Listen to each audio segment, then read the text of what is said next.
지난주 저녁에 오신 분들은 디도에 대해서 좀 설명을 잘 들었는데요. 다시 좀 요약을 해드리면 디도는 신비로운 사람이다. 성경에 디도가 잘 나오지 않는데 디도의 이름이 잘 나올 때가 언제냐면 고린도 후서에 디도의 이름이 9번 나옵니다. 그거는 디도가 고린도 교회에 이제 문제가 있는 걸 알고 사도 바울의 편지를 들고 이제 갔기 때문에 그렇습니다. 그래서 디도를 가리켜서 문제를 완화시키는 역할을 잘하는 사람이 디도다. 그래서 문제가 있을 때 누구를 보내면 될까 할 때 디도는 면 된다. 이제 디도입니다. 평안한 곳에 짧게 보내면 안 되는 그런 사람들도 있죠. 그 사람만 가면 평화가 깨지는 그와 정반대의 사람. 문제가 많지만 이 문제를 누가 가면 잘 해결할 수 있을까? 그게 디도인 겁니다. 그래서 디도는 사도행전에 사도 바울과 함께 동행했지만 사도행전에 디도 이름이 한 번도 안 나옵니다. 사도행전에 한 번도 안 나온 사람이 또 있는데 누가입니다. 그래서 학자들은 말하기를 디도는 누가의 형제다. 그래서 사도 누가가 우리라는 말을 사도행전에 쓸 때는 자기와 사도 바울 그리고 디도까지도 포함했다. 그래서 디도는 참 신비로운 인물이고 그러나 문제가 있을 때 어려움이 있을 때 드러나는 사람이 디도다. 평안할 때는 겸손하게 그냥 열심히 잘 섬기다가 훈련 잘 받다가 문제가 딱 생기면 그때 이제 디도 같은 사람이 역할을 하는 그게 이제 디도인 겁니다. 또 디도는 실제적인 것을 일을 훌륭하게 해내는 사람. 그래서 예루살렘으로 헌금을 가져가야 되는데요. 그 일을 누구에게 맡기는가 하면 디도에게 맡깁니다. 그래서 디도는 아주 철저하고 신중하고 또 분별력이 있고 그래서 디도에게 이걸 딱 맡기면 말도 안 나지 않고 일이 어긋나지도 않고 하여튼 세련되게 아주 탁월하게 분명하게 깨끗하게 뒤끝 없이 정리한 사람이 디도다. 근데 이제 지난주 말씀드린 것은 뭐냐면 어떻게 디도가 그런 일을 할 수 있었는가? 세 가지가 있었다는 거죠. 하나는 뭡니까? 모든 면에 본이 된 사람이다. 신앙의 본. 그리고 그런 말은 뭡니까? 자기 자신을 늘 돌아봤다는 겁니다. 자기 자신을 늘 돌아봤다. 또 한 가지는 사도 바울의 권위와 그 명령에 늘 순종했다. 그리고 또 한 가지는 뭐죠? 디도에게는 말씀이 있었다. 그래서 이제 오늘 본문도 디도를 그레데에 떨어뜨렸다. 그레데는 어떤 곳입니까? 그레데는 문제가 많은 곳이다. 오늘도 문제가 나오죠. 그레데에 있는 섬에 있는 교회들이 있는데 그 교회들에게 거짓 교사들이 교회들마다 점점 많아지고 있는 겁니다. 그래서 오늘 본문에 한번 가볼까요? 여기 한번 해보면 11절에 저 입을 말 것이라 이런 자들이 더러운 일을 취하려고 마땅치 않은 것을 가르쳐 집들을 온통 엎드려 치는도다. 그래서 그레데에 있는 여기 집은 그레데에 있는 가정교회를 가리키는 거예요. 그 교회들이 점점 어려워져 가고 있는 거예요. 엉망이 돼가고 있는 거예요. 질서가 없어져 가고 있는 거예요. 그 진리가 자꾸 약해지고 있고 비진리가 자꾸 득세하고 있고 근데 이제 그 문제를 누굴 해결하면 좋을까 누가 보낼까 할 때 디도가 사도 바울을 생각하는 겁니다. 그래서 디도를 이제 그레데 섬에 떨어뜨리고 그래서 이제 오늘은 이제 이 디도가 그 문제를 어떻게 해결하는가 실질적으로 그 문제를 어떻게 해결하기를 사도 바울이 디도에게 명하는가 이제 그 내용을 본문에 나오겠습니다. 그래서 이제는 실질적으로 디도가 이제 이런 거짓 교사들의 문제를 해결하는데요. 디도가 어떻게 해결하죠? 첫 번째는 장로들을 세우는 겁니다. 장로들을 세우는 겁니다. 거짓 교사를 쫓아내기 전에 먼저 참된 교사들을 많이 세우는 겁니다. 여러분 이게 장로의 자격이 나오잖아요. 장로의 자격이 보면 5절부터 한번 가볼까요? 내가 너를 그레데에 떨어뜨리는 이유는 부족한 일을 바로잡고 나의 명한 대로 각 성에 장로들을 세우게 하려 함이니 6절 같이 읽습니다. 책망할 것이 없고 한 아내의 남편이며 방탕하다는 비방하냐 불순종한 일이 없는 믿음의 자녀를 둔 자라 할지니라. 7절 감독은 하나님의 정직으로 책망할 것이 없고 제 고집대로 아니하며 급히 분내지 아니하며 술을 즐기지 아니하며 구타하지 아니하며 더러운 일을 탐내지 아니하며 오직 나그네를 대접하며 선을 좋아하며 쭉 나오죠. 요게 그 다음에 10절에 거짓 교사들과 바로 이어지는 겁니다. 대조가 되는 겁니다. 복종치 아니하고 헛된 말을 하고 속이고 11절에 더러운 일을 취하고 마땅치 않은 걸 가르치고 이게 장로의 조건이 그냥 나온 게 아닙니다. 거짓 교사들을 보니까 저런 사람이 군 세웠다가는 교회가 큰일 나겠다. 그래서 사도 바울을 딱 보니까 장로들은 어떻게 해야 될까? 저렇게 더러운 일을 탐하는 자가 장로가 되면 절대 안 되겠다. 더러운 일을 탐하면 어떻게 됩니까? 더러운 일을 탐하면요 이게 목표가 바뀌는 겁니다. 목표가 바뀌어요, 목표가. 목표가 어떻게 됩니까? 목표가 더러운 이가 되는 거예요. 목표가 예수님이나 하나님이 아니라 더러운 이가 되는 거예요. 딴 거는 다 부차적으로 밀려나요. 그래서 사도 바울이 거짓 교사들을 보니까 안 되겠다. 장로들은 더러운 이와 상관없는 사람. 또 거짓 교사들은 복종치 않아야 한다 되어 있잖아요. 10절에 복종치 아니하고. 그래서 장로들은 어떻게 돼요? 고집이 세지 아니하고.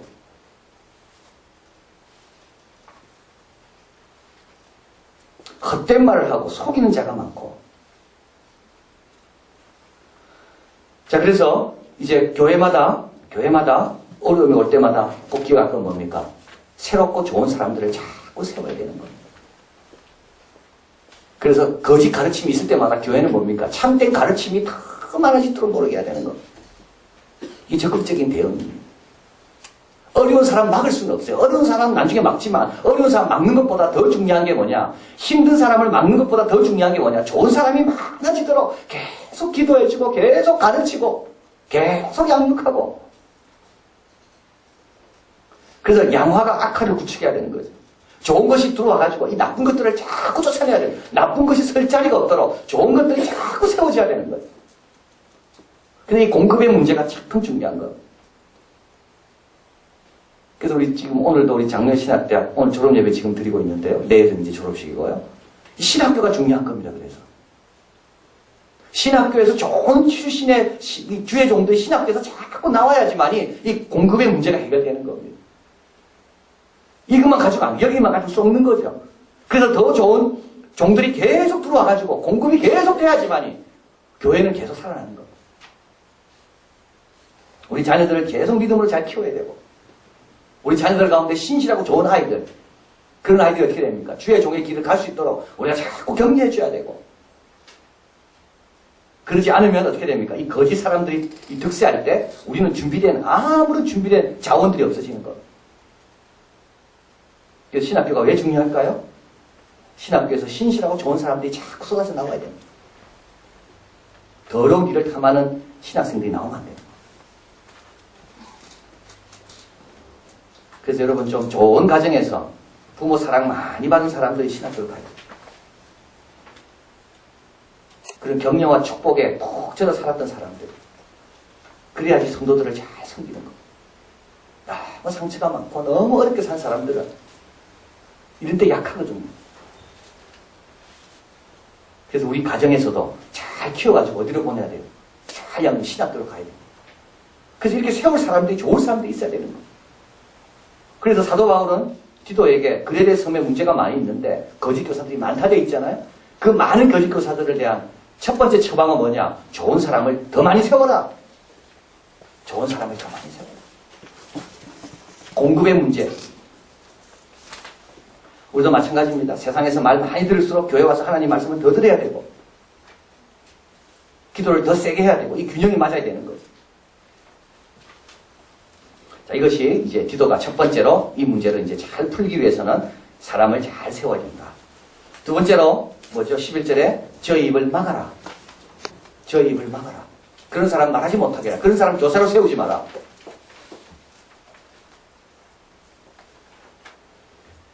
피터 드러커가 적은 프론티어의 조건이라는 걸 보면 사람에 관한 의사결정만큼 비밀로 숨길 수가 없다.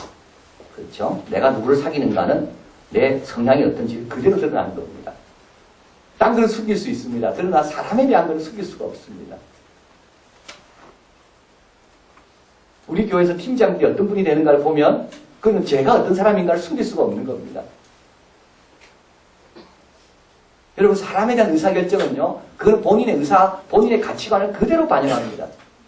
여러분이 누구를 좋아합니까? 여러분 주로 친하고 잘 지낸 사람이 누굽니까? 그건 내 모든 것들이 거기에 다 지금 드러나 있는 겁니다. 숨길 수가 없는 거예요. 숨길 수가 없어서. 조직의 구성원은 다른 사람의 좋은 대우를 받는 걸 보면 그 사람의 행동을 본받으려는 경향입니다.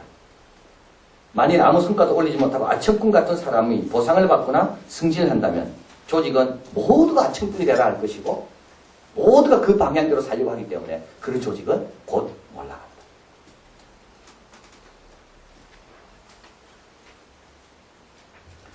자, 그래서 이렇게 거짓 가르침, 더러운 일을 탐하는 사람, 마음이 순수하지 못한 사람, 마음이 깨끗하지 못한 사람, 그리고 순종을 잘 못하는 사람, 순종하는 걸 너무 힘들어하고 복종하는 것을 너무 괴로워하고 그런 걸 싫어하는 사람, 그런 사람들은 어떻게 해요? 입을 막아라.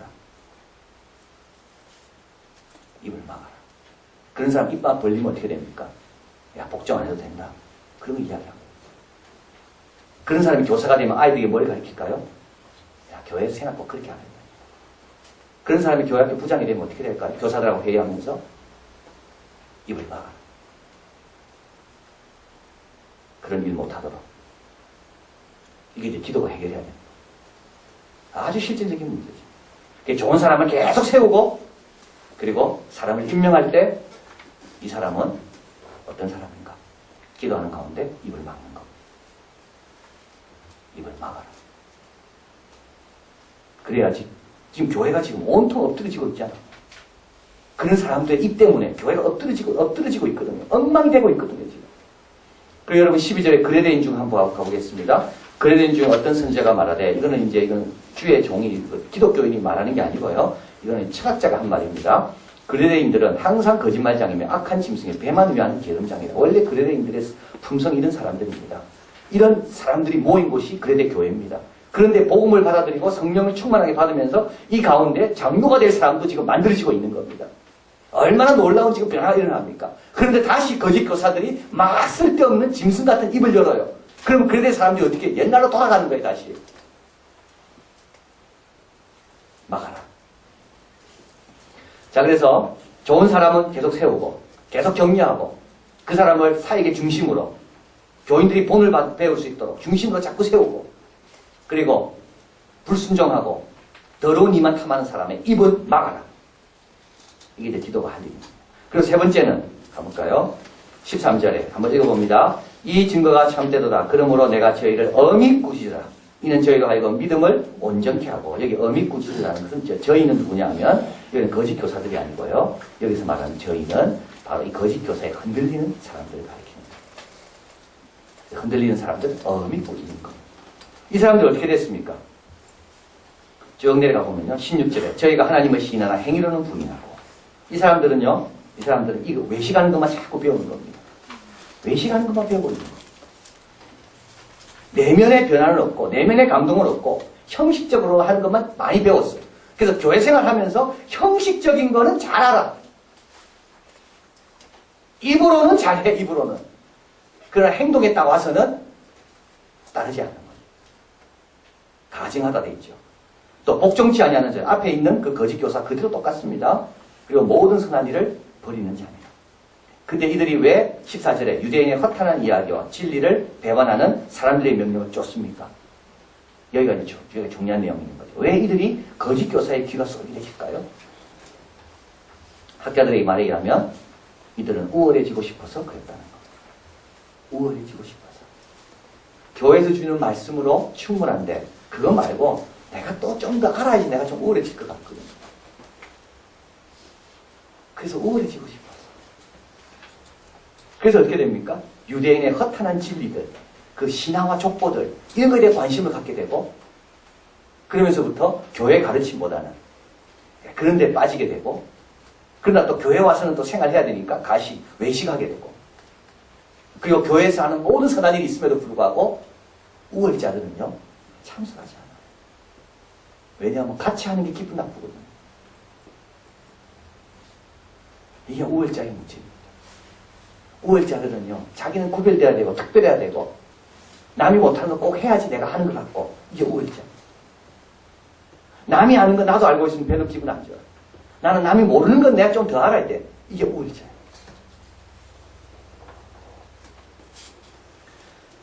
교회에서 충분합니다. 여러분 교회 생활 절대 쉽지 않습니다. 교회 생활 제대로 한번 주님 말씀대로 한번 하려 해보십시오. 여기가 얼마나 중요한 소중한 훈련의 장소인지. 이 안에서 만약에 좋은 프로그램이 사람을 변화시킨다면 2000년 전에는 사도 바박사님이 나올 수가 없잖아요. 그때 무슨 프로그램이 있었습니까? 우리와 똑같은 교회밖에 없었어요. 디모데 같은 사람이 어떻게 나올 수 있었겠어요? 교회 생활 제대로 잘하고 주신 말씀 겸손히 옆에 있는 사람 소중히 여기고 그러다 보니까 거기서 자기도 모르게 주님 보시기에 합당한 그릇으로 빚어지는 거예요. 여러분, 우월적인 생각을 다 버려야 됩니다. 그런 분들은 교회 생활 제대로 못합니다. 교회 뿌리 못 내립니다. 항상 마음이 붕 떠 있어요. 두 마음 갖고 있지. 교회 와서 예배는 드립니다. 그러나 이것 갖고는 안 된다고 늘 생각합니다. 딴 데 가서 좀 더 배워야 되고 좀 더 훈련받아야 되고. 근데 그 근본 동기가 뭐냐? 근본 동기가 뭐냐? 훈련 잘 받았으면요, 교회 와서 더 잘 섬겨야 됩니다. 훈련 잘 받았으면요, 교회 와가지고 자기보다 좀 부족하게 보이는 성도를 더 겸손하게, 더 귀하게 여기고, 더 축복하고, 어떤 말씀도 감사함으로 받는 사람이 그 사람이 훈련 잘 받은 사람입니다. 귀가 높아진 사람요, 그거는요, 아주 훈련 잘못 받은 겁니다.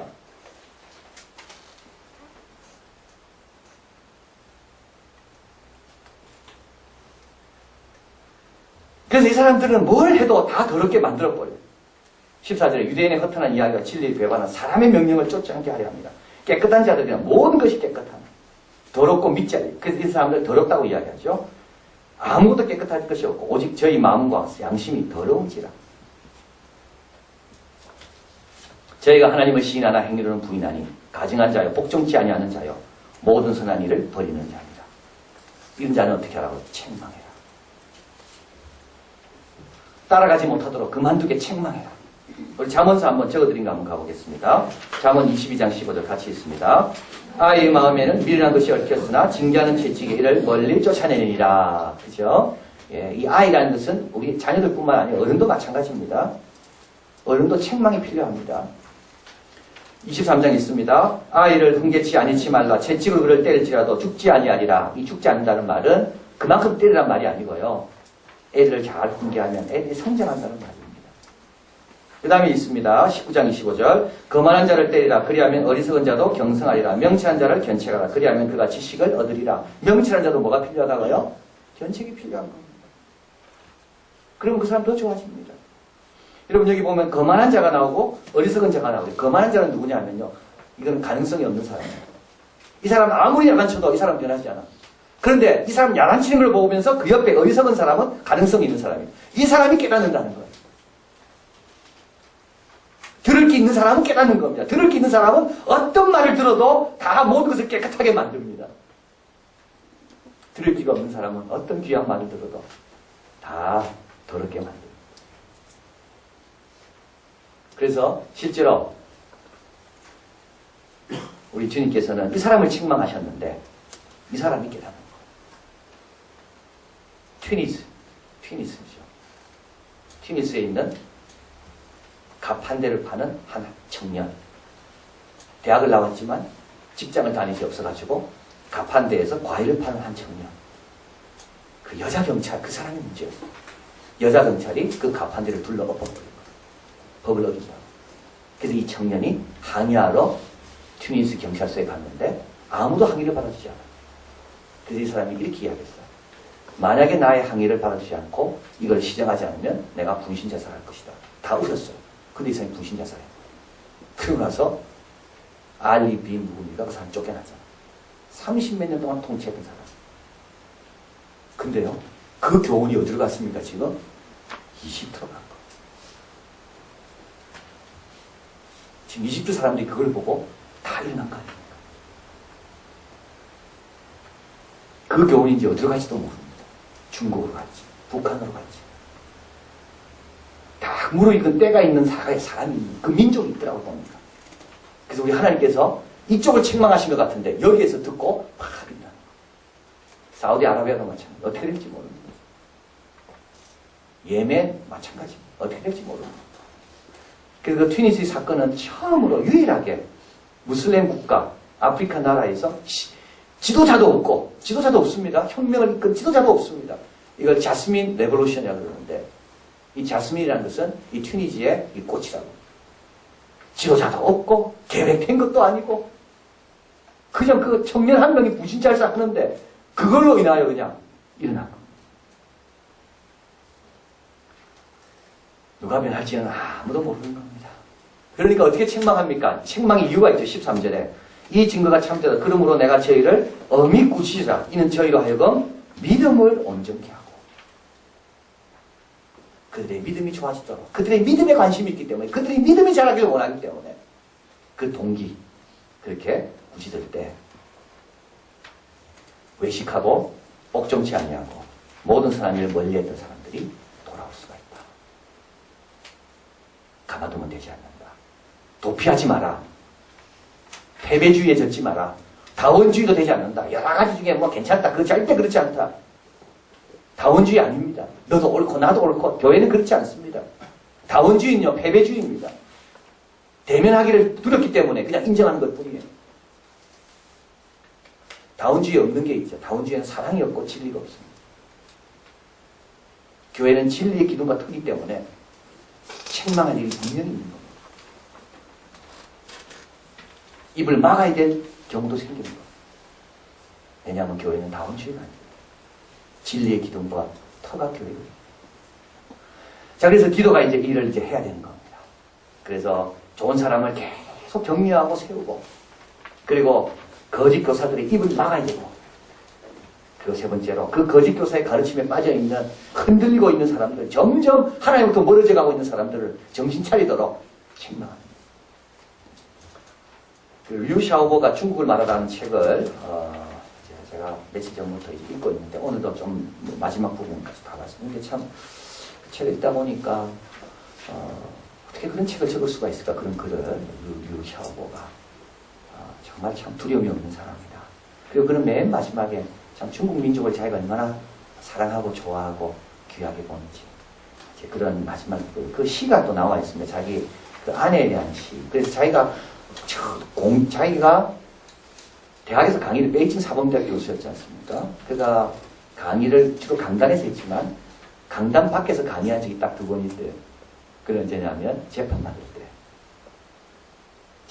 때 일반 대중을 향해서 강의한 거예요. 그는 이런 말을 하고 있습니다. 여러분, 공자 너무 좋아하지 마십시오. 공자를 제대로 알면요, 공자는 상갓집개와 같다고 이야기합니다. 상갓집개. 공자는 어디도 써주지 않았기 때문에 여기 기우 저기 기우. 그때 그런 말하는데 그게 학자라는 거예요. 원래 학자는 그래야 된다는 거예요. 문지기계가 되면 안 된다는 거죠. 문지기계는 뭡니까? 그 주인 신현으로밖에 안 하는 거예요. 근데 중국의 공자, 유학은 다 신현으로밖에 안 했다는 거예요. 그래서 나라 황제들이 공자를 너무 좋아했다는 거예요. 유교를 너무 좋아해요. 그러다가 물에 빠진 개가 되고 난다. 상갓집개, 문지기계. 공자 좋아하지 말합니다. 중국도 구원 못했는데 무슨 공자가 세계를 구원하겠는가. 원심 밀림 논리라는 것도 이야기합니다. 이건 뭐냐면 중국 사람 몸에 배어있대요. 뭐냐면 약한 사람한테는 아주 강하고 강한 사람한테는 비굴한 거. 그리고 중국에는요, 초월자 의식이 없기 때문에 중국 사람은 수치심과 죄의식이 없다는 거. 중국 사람은 기회주의입니다. 늘 기회주의자. 루신 이야기도 합니다. 루신이 아큐장전을 점검해서 중국의 패배주의를 표현한 글인데요. 참 루신은 그래도 공산당 이용하기 전에 죽었기 때문에 그 사람 평가는 아주 잘 내려지고 있습니다. 그런데 루신이 너무 힘들었다는 거예요. 자기처럼. 왜냐하면 초월자를 몰랐기 때문에.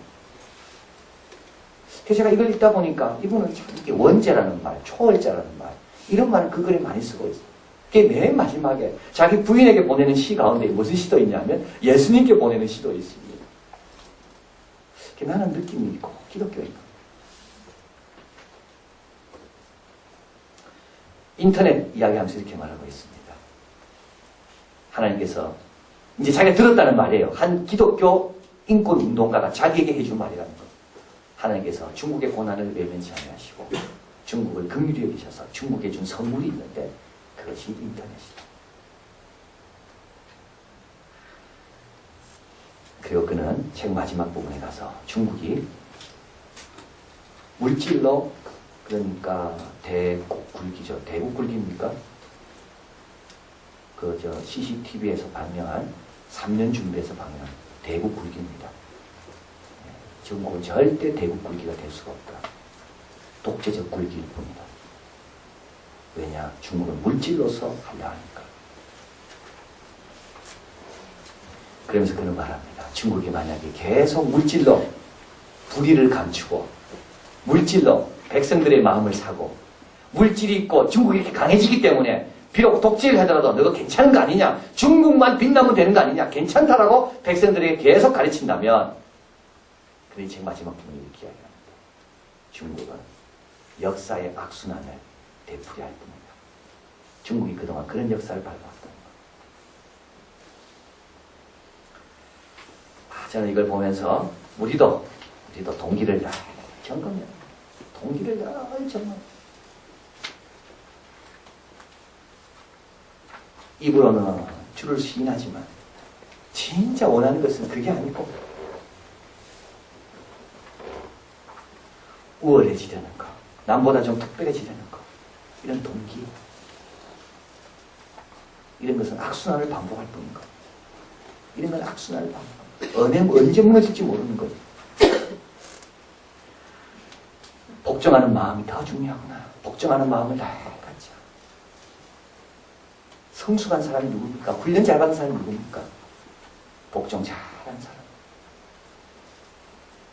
복종하는 마음. 가장 귀한 마음.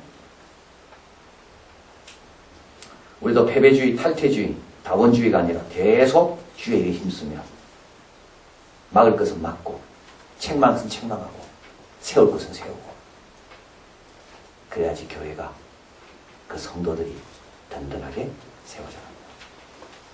그래서 여러분 어디 가서 문제를 해결할 때 이 세 가지 좋은 사람을 계속 공부하는 일, 자꾸 양산하고 생산해내는 일, 또 한 가지는 내가 결정할 수 있다면 거짓된 사람은 막는 일, 그리고 그 중간에서 흔들리는 사람은 엄히 꾸짖고 사랑으로 책망하는 일. 그럴 때 다시 돌아가게 되고, 그래서 디도는 어떻게 됩니까? 일을 잘 했습니다. 잘하고 디도는 어디로 가죠? 그 다음에 달마누가로 가고요.